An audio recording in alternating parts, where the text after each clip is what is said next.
Warzone 3 has now been with us for a little over a month, and we already have an established meta. This got me thinking about all the previous metas we've seen in Warzone. We've had some beloved, balanced, and very fun metas, and then there's the vile metas everyone hated. So today I wanted to share with you guys every single Warzone meta from launch to present day. A quick disclaimer, I'm not going to go through every single gun that was like in the meta, I'm more so breaking down eras of the game. That being said, some guns are going to be missed, but I just wanted to talk about the guns that you had to be using if you wanted to compete. Starting with the launch of the game, where for the first couple of months of the game, we had the M4, the HDR and AX50 with thermal, the Grau 5.56, RPG, Kar 98, MP5. Pretty sure I've said it a million times on the channel, but when I think of the pandemic, I immediately think of Warzone, but more specifically, this state of the game. The M4 was a very dependable and forgiving gun that anyone could use, and to this day remains a viable choice. Then you had a few different choices for snipers, which we haven't seen in Warzone since. Mine, and just about everyone's favorite, was the Kar 98K. It was super quick, had little bullets. It was crazy how far the M4 went through, basically, well, except for Vanguard. Like, it went through, well, and MW 2019, and then went to Cold War, and then even now, pretty much it. But it went through all of that. Bullet drop off and one shot to the head still. If tactical long range sniping was more your thing, you could use the HDR or AX50 with the thermal sight, which just seemed to be a laser at launch. Also, the body damage was insane, which allowed you to one-shot players who weren't even fully plated without a headshot. Then there was the Grau. I think everyone can agree. The HDR though, I love that sniper, but it was too big. It was too heavy. I think Kar 98 was like perfect. And then they tried to nerf it, and it was still good. But the HDR, it wasn't all that. Even the other, what was the other one? What was it? It wasn't an FM. What is it? FMJ or FMJ? I don't even know what the other one was called. But I think the other one, when they nerfed the Kar 98, that one was also good if you customize it. Like they had a certain build for it, so that you can aim down sight fast and basically try to copy the Kar 98 in a way, because the HDR was just too heavy. I used it, but I never really like full on liked it. That this was everyone's favorite meta AR. Throwing on the Archangel barrel, you have this beautiful iron sight that allows you to forego any optic, enabling you to kit this out to be an absolute laser. Not to mention, it's still pretty damn good today. I've seen people make videos about using this in Warzone Pacific and still dominating. There's even a couple of weirdos who would run a double Grau class where they would have the one long range kitted out, but for your other one, you turn into a nutty SMG that somehow also worked. However, if you weren't an absolute psychopath, you would pair this with the MP5, which would also be a Oh, it is on nature. That one was a bit strange, to be viable honest. option for the rest of this game's life cycle. But if you're a no good piece of shit like me, you paired this with an RPG that made for a great close range substitute because the one-shot radius on this thing was broken. Not to mention the vehicle destruction was awesome. A quick honorable mention goes out to the snake shots. Although they were very broken and possibly the most broken version of a shotgun. Even the snake shots are the revolvers, the akimbo revolvers, they were in everything. I'm sure. I think this one was probably like the only gun that was through everything, because it was all right. So 2019, MW 2019, Cold War, they even had them in Vanguard somehow. Not exactly like it, but they had, you know, Kimbo revolvers and all, and then, or somewhat, I guess, and then, you know, now, so that's I think they've been everywhere. Gun Warzone has ever seen. They weren't near as viable because this is before Rebirth Island or Resurgence in general had been released. And Verdansk being a long-range map, it wasn't near as common that you were super close like that in this state of the game. A couple of nerfs and patches later, and that brings you to the meta just before the Cold War integration, where we saw guns such as the Origin 12 shotgun, the R9 shotgun, the AS Val, the M13, the Kilo 141, and most notably, the Bruin LMG. Not much to say about the shotguns other than they were pretty broken with the Dragon's Breath rounds, and honestly, just not fun to play against. The AS Val had this bug with this bullet penetration that allowed you to shoot through the entire map, and that is not an exaggeration. I don't remember that, though. And at least that never happened to me. That one? But even after they fixed the bullet penetration, it was still a really good gun. Yeah, honestly, it was perfect to run with the sniper, specifically the Kar 98K, because it acted as like a S. It was an amazing gun. But then again, now that I think of it, I don't think I ever used it for Rebirth, because when Warzone Pacific came on that map. Uh, that map was just, to me it was horrible. I didn't like it. I think the only times I went into it was when they were doing that King Kong and Godzilla event, and then that's it. I couldn't play it. Like my PC for some reason couldn't take it. I don't know why. I mean, I just got my PC, so I probably didn't know what settings to put in that made my PC go crazy. But yeah, I didn't really like it. Fortune's Keep was okay. Rebirth was amazing. I'm waiting for that. I can't wait for it. The fact that they're bringing Fortune's Keep before Rebirth, it's like a tease. It's like, and then now with the news, with Microsoft firing or laying off however many workers, that's just it's just bad. So who knows what's gonna happen with Call of Duty now, or any of the projects they had. SMG AR hybrid thing. Now I want to go ahead and lump the Kilo and the M13 together because they acted very similar to me. They were both very accurate but didn't deal the most damage, so you really had to hit your shots. A nice feature about the Kilo. Nah, the Kilo was strong enough, I think. Now I would never put these dual mags or whatever these giant things were. Like I never really put those. I loved the Kilo. The M13 was amazing too. It was perfect. At least I think. Kilo is that if you were an absolute sick bastard, you could throw on the monkey nuts on this John and treat it pretty much just like an LMG. But throughout all this chaos during the state of the game, the absolute most broken gun at the time was the Bruin. This was another one of those can't beat him, join him situations, since this gun was leaps and bounds ahead of everything else at the time. Nerfs eventually made this thing unusable, which I think everyone was happy with. Now we have the Cold War integration era, which is also about the same time when Rebirth Island got introduced, which not only changed how the game was played, but obviously added way too many weapons into the mix. However, right after Cold War came out, the dominant ones were the FFAR, the Akimbo Diamatis, the MAC-10, and most notably, the DMR. Aside from the FFAR, this may have been my least favorite state of the game. For starters, making all the Cold War guns meta is a shameless attempt to get people to buy the game, but aside from that, the DMR MAC-10 combo was ridiculous. Yeah. The DMR could shoot as fast as you could finger blast it. I was actually afraid to use the DMR just because I don't know, like with me and marksman rifles and things like that, like just rifles in general, I can't trust myself with it. I'll probably miss my shots. Or at least at that time I was just afraid of using it. The MAC-10, yeah, the MAC-10 was perfect.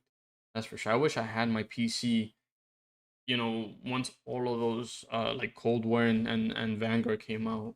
I was still on PlayStation, but I wish I had my PC then I wouldn't be, having a bunch of recoil now. The trigger, and the MAC-10 had no recoil, a lot of damage, and a massive magazine. Was absolutely no reason to not use this SMG. However, if the MAC-10 didn't do it for you, you still had the Akimbo Diamatis, which were a 3-round burst killing machine. Insane accuracy, a decent mag size, and crazy damage made this thing very, very unfun to play against. However, there was a little glimpse of light during this dark meta with the FFAR. This FAMAS-like AR was a laser that was also really good at close range and was a perfect gun to run with the sniper. See, the FFAR, they say it was perfect, but that had a bunch of recoil, at least for me. Because like now that I see the changes, I've been on both sides. I've been with console and PC, but I noticed that PC you get way less recoil, at least at that time. Because what FOV do they get? They get like what, 60 or 80? PC could have, they always could go to 120, so it was always better for them. But yeah, the FFAR, it was good, but so much recoil, at least for console. And then comment down below if you guys, like, let me know your guys's your combo, your go-to loadout and stuff. Like for me, it was either the MAC-10 with, let's say, I wouldn't put it with the FFAR, but I will always need a long range, so I'll probably put it with the M4, the Cold War M4, or what was the other one? The Farah. The Farah I actually liked. That was actually a good gun. Now that Cold War had been out for a couple months, a new update to Modern Warfare 2019 would bring in a brand new gun known as the AMAX. This dominated this state of the game, but there were still other viable options such as the Farah. Even at a short period of time where we saw a burst meta with the Cold War M16 and the AUG. And to round things off, another broken pistol, which he pretty much uses as an SMG because of its insane movement and its 80-round drum magazine known as the Psycom. Overall, not the worst meta, since the AMAX was very good, but actually required some recoil control by the player, which made made it a high-risk, high-reward Yeah. gun. And although the burst meta was broken and extremely annoying, it didn't last long since it got hit with nerfs pretty fast.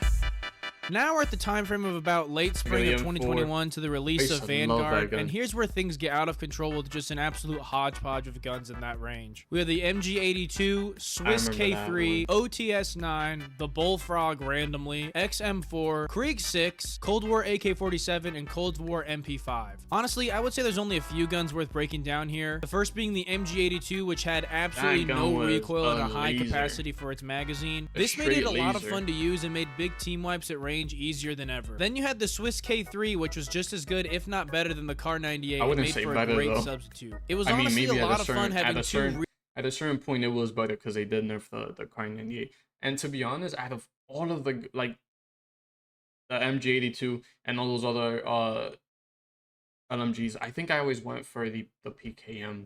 I don't know why I couldn't stay away from it. So it was always the PKM, or there was this other LMG from Vanguard, but they'll probably bring it up too. Really good bolt-action marksman rifles to choose from at the time. Then there was the XM4, which I'm pretty sure remained relevant for the rest of the game's life cycle. It was pretty much the M4 for Modern Warfare 2019, but just the Cold War version. So, I mean, not much to say about this meta other than the Swiss K being introduced was the most important thing going on here.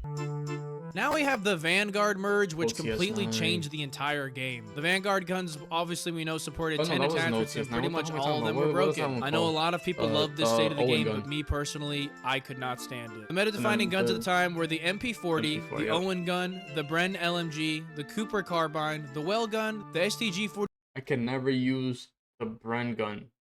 That mag right on the right side, I can't aim with that thing. That thing always distracted me. The SCG was, and the PPSH. I kid you and not, every gun on this list has the hipfire PPSH too. Zero recoil. Like I said, I personally started to take a backseat around this game because I just hated the Vanguard meta. Even though I owned the game, I had absolutely no desire to play it to level up the guns. The MP40, Owen gun, PPSH, and Well gun were some of the most broken SMGs we've ever seen in Warzone. They all had insane TTKs, and specifically the Owen gun held its own at mid-range with a 72-round magazine. Then you have the Cooper, STG, and Bren, which again dominated every other gun from Cold War and Modern Warfare 2019. If you weren't using any of the guns listed above during this time, you simply had no chance. I know a lot of sweaty Resurgence players love this state of the game, but I simply could not get into it. Now we'll take like spring of 2022 all the way up until the launch of Modern Warfare 2, which is honestly the same story as the last meta. Saw another Vanguard circle jerk of guns that included the Type 100, the NZ41, the Mark 05, H4 Blixen, and UGM-8. Like I said, these were all meta and overpowered, but definitely not near as toxic as the meta before this. Somewhere in this window, Fortune's Keep was released, which I think Infinity Ward wanted to go away from SMGs for a little bit and enable them more like mid to long range guns to have some time in the spotlight. But around this time, like I said, this is about when I stopped playing the game or really caring, so I don't really have much to say about it other than this is when COD really started to go downhill. Which brings me to the launch of Warzone 2 in fall of 2022. The metas in Warzone 2, be honest, did you guys enjoy Modern Warfare 2? I mean, for me, I didn't enjoy it because I didn't have my slide cast. Like, it just felt weird. I had to bring up my sensitivity from like, I think I played on like 10 on Warzone, and then like the beginning of Warzone, and then I had to move it up to 2020 when playing Modern Warfare 2 because there was no movement. So in order to play movement, I had to bring up my sensitivity so I could move, you know, side to side at least. Honestly, only revolved around a couple of guns at a time. It never was like a super wide range. Like at launch, we had the RPK, the Fennec, the TAC-V, and the TAC-56. To win, there was you need like tactics, no other but guns still. you could use in this meta. While the RPK and Fennec were dominating everything and were very easy to use, the TAC-V I would argue was much better, but just required a little more precision to use. TAC-56 was also very user-friendly, and I think everyone just loves the iron sights on this. Of all the guns during this meta, though, the Fennec was definitely the most broken. If you had any gun but the Fennec in a close-range situation, you always died. Fast forward a couple months where we had Resurgence introduced to Warzone 2, where once again we had a very narrow window of good guns to choose. We had the RAL LMG, the Saiken LMG, the Hemlock AR, Vaznev SMG, and the Lockman sub. You can say what you want about Warzone 2, but I honestly love just about every meta this game had to offer. The RAL was a textbook definition of this gun takes skill to use. You control the recoil and you're going to do well, but most players could not do that because of how much recoil it had. Then you had the Hemlock, which was a very good AR, but only supported a 45. For some reason, I thought that was the Growl, and I forgot that was the ISO Hemlock. I thought it was the Growl, though it looks like it. 5-round magazine max to balance it out. Then the Lockman sub and Vaznev were both very fun to use, but even after nerfs still remained viable throughout Warzone 2's entirety.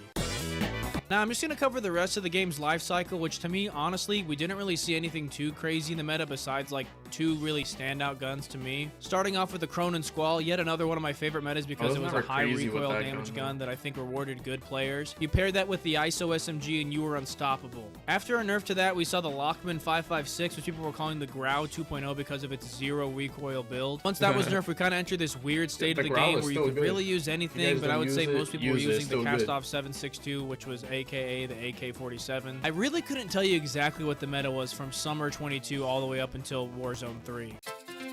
So now that brings us to modern day where we're playing Warzone 3 on Urzikstan. And honestly, there's a lot of guns in the meta right now as we approach the Season 1 Reloaded update, which I'm sure is about to change. We're probably going to get some crazy nerfs here first, but these are the guns that we have right now. The MTZ Interceptor, Polymont LMG, BAS-B Battle Rifle, WSP Swarm, WSP-9, Striker, Ram 7, and the MTZ 7.62. With a lot to choose from right now, I think most would agree that the Interceptor, Polymont, and Swarm are at the forefront. The Interceptor has already seen a nerf, but it's still broken. I mean, all they really changed was that it can't 2-tap anymore. Instead, it's a 3-tap, which is still ridiculous. The Swarm shreds at close range, and the Polymont has an insane mobility and accuracy with the conversion. I think it's However, the other two SMGs offer a little bit more options at mid-range, which I think are better with the Interceptor. And you also have the BAS-B, which has also seen a nerf already, but this thing is also still ridiculous. Maybe not at long range, but at mid to close, this also makes a great pair for the Interceptor or the Cat AMR, which I would also go ahead and throw in the meta since it's the only sniper that will guarantee one shot to the head, even without explosive ammo. Just a few honorable mentions I'd like to go over with.